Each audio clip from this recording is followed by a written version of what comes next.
It's Sunday morning on CBS, and here again is Charles Osgood. The oldest American civil rights group marks a landmark anniversary this week.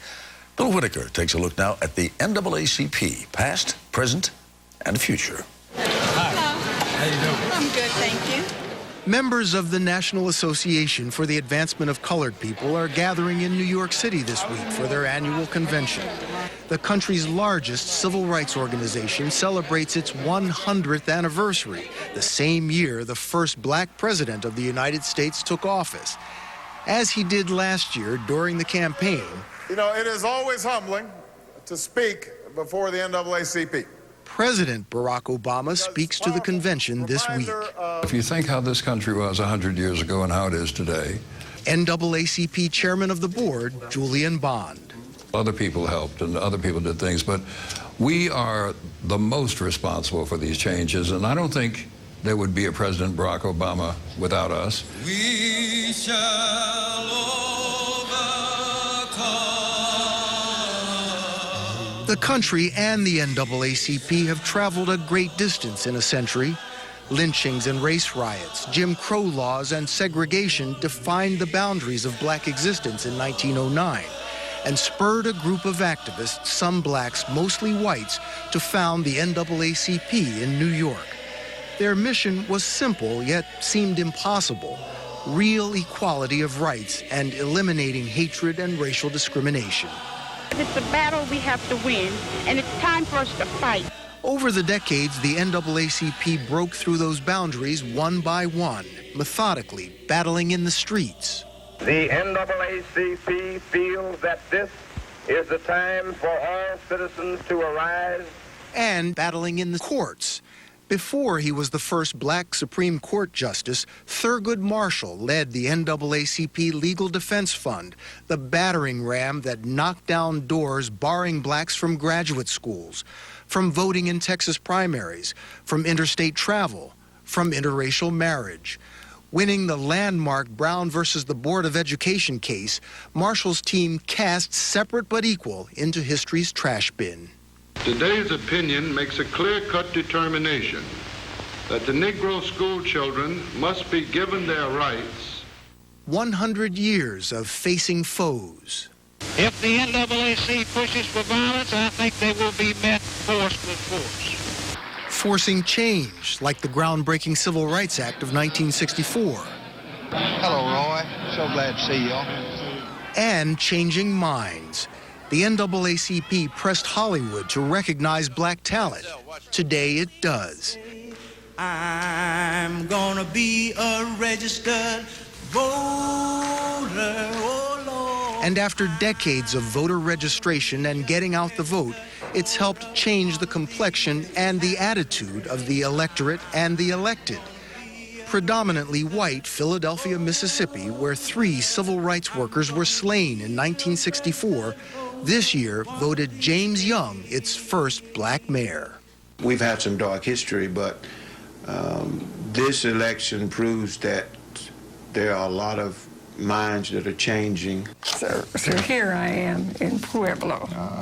91-year-old Lula Mae Clemens has lived that change.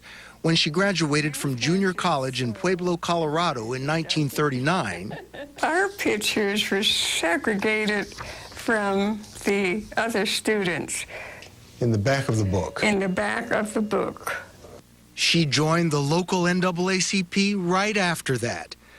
With a master's degree from Columbia and later a PhD, she got a job with the Riverside, California school system in 1956 over fierce objections from some school board members who said she wasn't qualified. My education at an Ivy school was not good enough for Riverside, California. It was mind-boggling.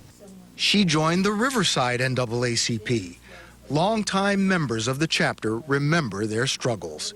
Gay Caroline. And I went to the segregated school. Emil Moore. I used to get calls. I used to get phone calls when I was president of this organization here in the city. What kind of calls? Hate calls. It's humiliating. Miley Davis. That's why we fought. We will try to talk it out first. All in favor of that, please signify by the usual sign of aye. Woody Rucker Hughes is current president of the Riverside chapter of the NAACP. We don't have a problem in terms of putting our feet to the street, but when we do, we don't retreat. And Riverside today? I think that we have a very inclusive city. Since I arrived here in 1960, it's a tremendous change. Change unimaginable 100 years ago. A black president who addresses black issues unflinchingly. Any fool can have a child. That doesn't make you a father. It's the courage to raise a child that makes you a father. An attorney general, Eric Holder, dedicated to equal justice.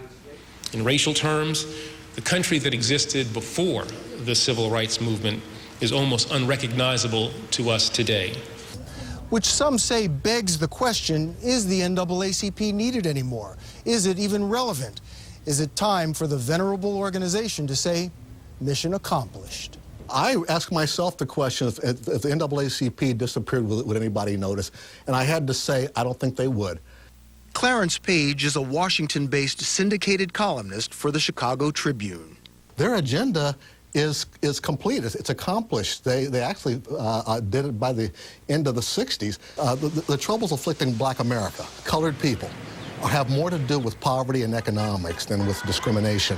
May I remind everybody, we got an African-American president now? Well, remember, we are not the National Association for the Advancement of One Colored Person. We're the NAACP, Association for the Advancement of Colored People. Julian Bond. We crossed a barrier, we haven't crossed the finish line. This country needs the NAACP because when we lift up even one community, we ultimately improve the way that all people in this country are treated. Benjamin Todd Jealous is the next generation, the new 35-year-old president of the century-old organization.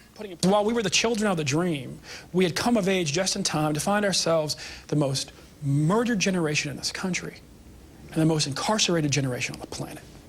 Jealous and Bond say with one of 15 black males behind bars, with black students in inferior schools, with almost half of black homeowners in subprime mortgages, NAACP National Headquarters. There's plenty of work to do.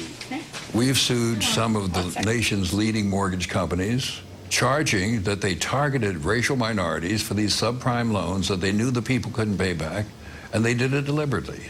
I think it's hard sometimes for people who remember when there was a big, iconic enemy like Jim Crow. That icon is broken into a whole bunch of different villains. Predatory lending, over-incarceration, schools that are falling apart. The NAACP says its goal is to one day work itself out of business. We like to hope that the day will come when we can look around and say that the gaps between blacks and whites in this country have vanished and disappeared, and if it takes 100 years more, we're going to keep trying. Happy birthday